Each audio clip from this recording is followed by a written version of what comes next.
Hi friends, welcome back to our YouTube channel. So మీరందరూ తమ్నైల్లో చూసినట్లుగానే కొన్ని విషయాల గురించి అయితే మనం ఈ వీడియోలో డిస్కస్ చేసుకుందాము. అయితే మీలో కనుక ఎవరైనా కొత్తగా మన ఛానల్ని చూస్తున్నట్లయితే తప్పకుండా మన ఛానల్ అయితే సబ్స్క్రైబ్ చేసుకోండి. దాంతోపాటుగా ఇలాంటి మంచి మంచి జాబ్స్ రిలేటెడ్ ఇన్ఫర్మేటివ్ వీడియోస్ కోసం మన ఛానల్ అయితే ఫాలో అవుతుండండి. అయితే ఈ వీడియోలో మనం అయితే డాక్యుమెంట్ వెరిఫికేషన్ కి ఏ టైంలో వెళ్ళాలి, దాంతోపాటుగా ఫస్ట్ డాక్యుమెంట్ వెరిఫికేషన్ కి ఏమేమి తీసుకెళ్ళాలి, అదేవిధంగా ఈ డాక్యుమెంట్ వెరిఫికేషన్ లో మనం ఏ జాగ్రత్తలు తీసుకోవాలి అనేది అయితే ఈ వీడియోలో నేను మీతో డిస్కస్ చేస్తాను. అయితే మీరందరూ స్టార్టింగ్ నుంచి మన ఛానల్ చూసినట్లయితే మీ అందరికీ ఒక విషయం అయితే ఖచ్చితంగా అర్థమయ్యే ఉంటుందని అనుకుంటున్నాను. అంటే వేరే ఛానల్స్ లో ఓన్లీ అక్కడ వాట్ ఈజ్ వాట్ అనేది అయితే ఇన్ఫర్మేషన్ చెప్పేస్తారు. నేనైతే మన ఛానల్లో అలా కాకుండా కొంచెం పర్సనల్ వేలో కూడా నేను మీకు గైడ్ ఇవ్వడం అనేది జరుగుతుంది. అంటే ఓన్లీ మనకు ఇన్ఫర్మేషనే కావాలి అనుకున్నట్లయితే థౌజండ్స్ ఆఫ్ ఛానల్స్ ఉన్నాయి. కానీ ఇన్ఫర్మేషన్ తో పాటు మీకు పర్సనల్ గా కూడా గైడ్ ఉండాలి.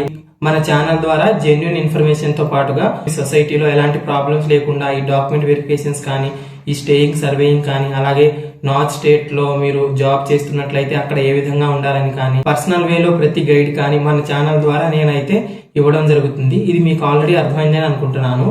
సో అదే విధంగా ఈ వీడియోలో నేనైతే ఇన్ఫర్మేషన్ తో పాటు మనం ఏ విధంగా ఉండాలి డాక్యుమెంట్ వెరిఫికేషన్ లో అనేవి అయితే నేను మీతో షేర్ చేసుకుంటాను.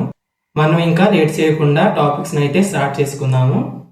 అయితే మీకు గనక ఫస్ట్ ఆఫ్ ఆల్ మీరు జాబ్ కి సెలెక్ట్ అయ్యారు అని షార్ట్ లిస్ట్ లో కానీ, దాంతో పాటుగా మీకు ఈమెయిల్ కానీ, అదే విధంగా టెక్స్ట్ మెసేజ్ కానీ వచ్చినట్లయితే మీరు జీడీఎస్ జాబ్ కి సెలెక్ట్ అయినట్లే.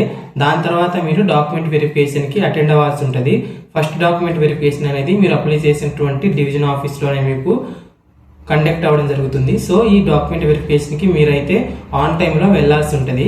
అయితే ఏ టైంకి వెళ్ళాలి, మనకైతే డాక్యుమెంట్ వెరిఫికేషన్ కి మనకి మెసేజ్ వచ్చిన 5 days కి వెళ్ళాలా, లేదంటే షార్ట్ లిస్ట్ వచ్చిన తర్వాత 10 days కి వెళ్ళాలా అని అయితే చాలా మంది నన్ను ఇన్స్టాగ్రామ్ లో అలాగే ప్రీవియస్ వీడియోస్ లో కామెంట్స్ లో అయితే అడుగుతున్నారు. అయితే ఇక్కడ మీకు అర్థమవ్వాల్సిన విషయం ఏంటంటే మీరు ఒక్కసారి గనక మీరు జాబ్ కి సెలెక్ట్ అయ్యారు అని మీకు వచ్చిన టెక్స్ట్ మెసేజ్ ని మీరు కాన్సన్ట్రేటెడ్ గా చూసినట్లయితే అందులోనే ఉంటది. అంటే మీరు ఫస్ట్ డాక్యుమెంట్ వెరిఫికేషన్ కి ఏ డివిజన్ ఆఫీస్ కి వెళ్ళాలి, దాంతో పాటుగా ఏ టైం కి మీరు డాక్యుమెంట్ వెరిఫికేషన్ కి అటెండ్ అవ్వాలి అని అయితే అందులో ఉంటుంది. అయితే మనకు ఈ మెసేజ్ వచ్చిన తర్వాత 7 to 10 days లో మనం ఫస్ట్ డాక్యుమెంట్ వెరిఫికేషన్ కి వెళ్లాల్సి ఉంటుంది. ఒకవేళ మనం ఆ ఇచ్చిన డేట్ క్రాస్ చేసిన తర్వాత వెళ్ళినట్లయితే మనకి క్యాండిడేషన్ అనేది ఉండదు. అంటే మన జాబ్ అనేది ఉండదు, మనల్ని రిజెక్ట్ చేసేస్తారు. ఏదైతే మనకు గవర్నమెంట్ అనేది డేట్స్ ఇచ్చాయో ఆ డేట్స్ లోనే మనం అయితే ఫస్ట్ డాక్యుమెంట్ వెరిఫికేషన్ కి అటెండ్ అవ్వాల్సి ఉంటుంది. ఒకవేళ అవ్వకపోతే మనం ఎంత రిక్వెస్ట్ చేసినా మనకి ఈ ప్రాబ్లం ఉండి రాలేదు, ఆ ప్రాబ్లం ఉండి రాలేదు, నాకు ఎగ్జామ్ ఉండి రాలేదు అని మీరు ఏ విధంగా అయినా సరే వాళ్ళకి ఎక్స్ప్లెనేషన్ ఇచ్చినా వాళ్ళు వినరు. బికాస్ బేస్డ్ ఆన్ మనకి ప్రోటోకాల్ అయితే వాళ్ళు ఇచ్చినటువంటి ఆ టైం డ్యూరేషన్ లోనే మనం డాక్యుమెంట్ వెరిఫికేషన్ కి అటెండ్ అవ్వాల్సి ఉంటుంది. సో మీరు ఆ మెసేజ్లు ఖచ్చితంగా ఒకసారి చూసుకొని కన్ఫర్మేషన్ గా మీరు ప్రతి డాక్యుమెంట్స్ అనేవి రెడీ చేసుకుని ఇన్ టైమ్ లోనే మీరైతే డాక్యుమెంట్ వెరిఫికేషన్ కి అటెండ్ అవ్వాల్సి ఉంటుంది. అయితే మీరు ఫస్ట్ డాక్యుమెంట్ వెరిఫికేషన్ కి తీసుకెళ్లాల్సింది ఏ డాక్యుమెంట్స్ అని అయితే ప్రీవియస్ గా నేను ఇన్ డీటెయిల్ గా వీడియో చేశాను. ఆ వీడియో లింక్ అయితే ఈ వీడియో డిస్క్రిప్షన్ లో ఇస్తాను. మీరు అది ఒకసారి చూసినట్లయితే మీకు ఇంకా క్లారిటీ వస్తుంది. అయితే ఈ వీడియోలో కూడా బ్రీఫ్ గా ఏ డాక్యుమెంట్స్ తీసుకెళ్లాలి అని అయితే మీతో ఎక్స్ప్లెయిన్ చేస్తాను. ఫస్ట్ ఆఫ్ ఆల్ మన ఎస్ఎస్సి మార్క్స్ మేమో, అంటే మన 10th class మార్క్స్ మేమో మనం తీసుకెళ్లాల్సి ఉంటుంది. దాంతో పాటుగా మనం అప్లై చేసినటువంటి అప్లికేషన్ ఫామ్ కూడా తీసుకెళ్ళాలి.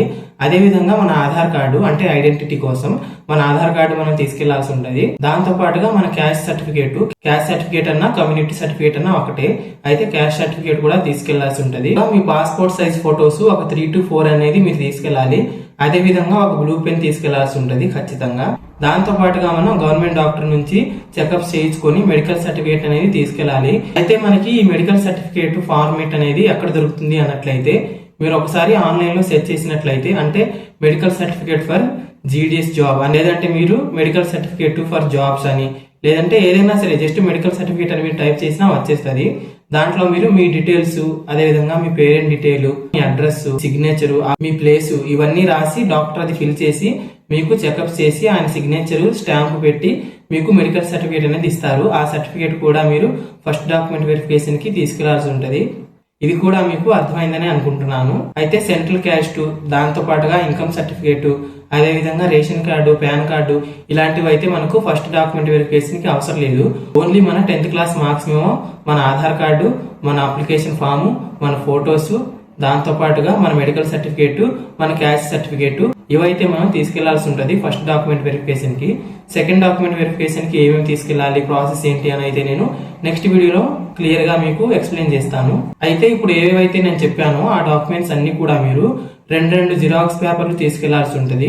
బికాజ్ అక్కడ మీకు జిరాక్స్ కూడా అడుగుతారు. కాబట్టి మీరైతే రెండు జిరాక్స్ కాపీస్ అయితే ప్రతి డాక్యుమెంట్ కి తీసుకెళ్లాల్సి ఉంటుంది. ఫస్ట్ డాక్యుమెంట్ వెరిఫికేషన్ లో వాళ్ళైతే అక్కడ మీ పాస్పోర్ట్ సైజ్ ఫొటోస్, అదే విధంగా మీ క్యాస్ట్ సర్టిఫికేట్, మీరు తీసుకెళ్లే ఈ మెడికల్ సర్టిఫికేట్, మీ 10th క్లాస్ మార్క్స్ మెమో, దాంతో పాటుగా మీ అప్లికేషన్ ఫామ్, ఇవన్నీ కూడా వాళ్ళైతే అక్కడ తీసుకుంటారు. అంటే డాక్యుమెంట్స్ లో వచ్చేసి మనకైతే రిమైనింగ్ మీ ఆధార్ కార్డు వాళ్ళైతే మీకు రిటర్న్ ఇచ్చేస్తారు. అయితే మీరు ఇక్కడ తీసుకోవాల్సిన జాగ్రత్తలు ఏంటంటే, వేరే స్టేట్ లో అప్లై చేసిన వాళ్ళైతే మీ తోడుకి ఒక పర్సన్ ని తీసుకురావాలి. అంటే మీ ఫాదర్ కానీ, లేదంటే మీ ఫ్యామిలీలో కొంచెం ఎడ్యుకేటెడ్ గా ఉన్న పర్సన్ ని కానీ, ఎవరో ఒకరిని మీరైతే తీసుకురావాలి. బికాజ్ నా స్టేట్ కాబట్టి స్టార్టింగ్ లోనే మీకు హిందీ కొంచెం ప్రాబ్లం గా అయిపోతుంది. కాబట్టి అక్కడ డాక్యుమెంట్ వెరిఫికేషన్ లో వాళ్ళు మాట్లాడే వేకి, అలాగే జర్నీ ప్లానింగ్స్ కి, దాంతో పాటుగా అక్కడ సర్వైవ్ అవడానికి ఒక 2 days మీకు ఇబ్బంది అవుతుంది. కాబట్టి సింగిల్ గా రాకుండా ఎవరో ఒకరిని గార్డియన్ అయితే మీరు ఖచ్చితంగా తీసుకురావాల్సి ఉంటుంది. అదేవిధంగా మీరు హిందీ కొంచెం బేసిక్స్ అనేవి నేర్చుకుని, కాన్వర్జేషన్ కొన్ని యూట్యూబ్ లో చూసుకొని నేర్చుకుని రావాలి. బికాజ్ మనం వన్స్ నా స్టేట్ లోకి వచ్చాక మనం తెలుగు మాట్లాడదామంటే కుదరదు. అక్కడ మనం హిందీనే మాట్లాడాలి. కాబట్టి ఈ లాంగ్వేజ్ మీద కూడా మీరు కొంచెం గ్రిప్ తెచ్చుకోండి. అదేవిధంగా ఎక్కడైనా సరే మనం తెలుగు స్టేట్ లో అయినా, నా స్టేట్ లో అయినా సరే డాక్యుమెంట్ వెరిఫికేషన్ కి వెళ్లే వాళ్ళు టైం మేనేజ్మెంట్ చేసుకుని వెళ్ళండి. బికాజ్ టైం అనేది మనకి లేట్ అయిపోతే మనకి నెక్స్ట్ డే రామని కూడా చెప్పే సిచ్యువేషన్స్ ఉంటాయి. మీరు ఎర్లీ మార్నింగ్ స్టార్ట్ అయిపోండి. అంటే 10 o'clock కి మీరు ఖచ్చితంగా మీకు ఏ డివిజన్ లో అయితే డాక్యుమెంట్ వెరిఫికేషన్ అవుతుందో ఆ డివిజన్ లోనే మీరు 10 o'clock కి ఖచ్చితంగా అక్కడ మీరు అటెండ్ అయ్యేలాగా చూసుకోండి. మీరు ఆ టైంకి అక్కడ ఉన్నట్లయితే మీ వెరిఫికేషన్ 1కో 2కో ఆ టైంలో మీది కంప్లీట్ అవడం జరుగుతుంది. కాబట్టి ఇక్కడ టైం అనేది చాలా ఇంపార్టెంట్. మీ టైము, మీ జర్నీస్ ప్రీ ప్లాన్ గా చేసుకొని మీరు అక్కడ వెళ్ళినట్లయితే ఎలాంటి ప్రాబ్లం లేకుండా, ఎలాంటి టెన్షన్స్ లేకుండా మీ ఫస్ట్ డాక్యుమెంట్ వెరిఫికేషన్ అనేది కంప్లీట్ అయిపోతుంది. గర్ల్స్ అయితే మరి ముఖ్యంగా ఇంకా జాగ్రత్తగా ఉండాలి. మీ డాక్యుమెంట్ వెరిఫికేషన్స్ కి, మీ ట్రైనింగ్స్ కి మీ ఫాదర్ నే తీసుకెళ్ళండి. లేదంటే మీకు బ్రదర్ ఎవరైనా ఉన్నట్లయితే బ్రదర్ నే తీసుకెళ్ళండి. అలాగే జర్నీ ప్లానింగ్ కూడా ఖచ్చితంగా మీరు ముందే చూసుకుని గూగుల్ మ్యాప్స్ ని అన్నిటిని యూజ్ చేసుకోండి. ఒకవేళ మీకు తెలియకపోతే, ఒకవేళ నా స్టేట్ లో అప్లై చేసిన వాళ్ళు ఉన్నట్లయితే అక్కడ స్టేయింగ్ ఏంటి ఆల్రెడీ నేను వీడియో చేశాను. అంటే మీరు అక్కడికి వెళ్ళి ఎవరైనా తెలిసిన వాళ్ళని అడగడం కానీ అలా చేసి స్టేయింగ్ అనేది ఉండండి. తెలుగు స్టేట్ లో ఉన్న వాళ్ళకి స్టేయింగ్ ప్రాబ్లం ఉండదు.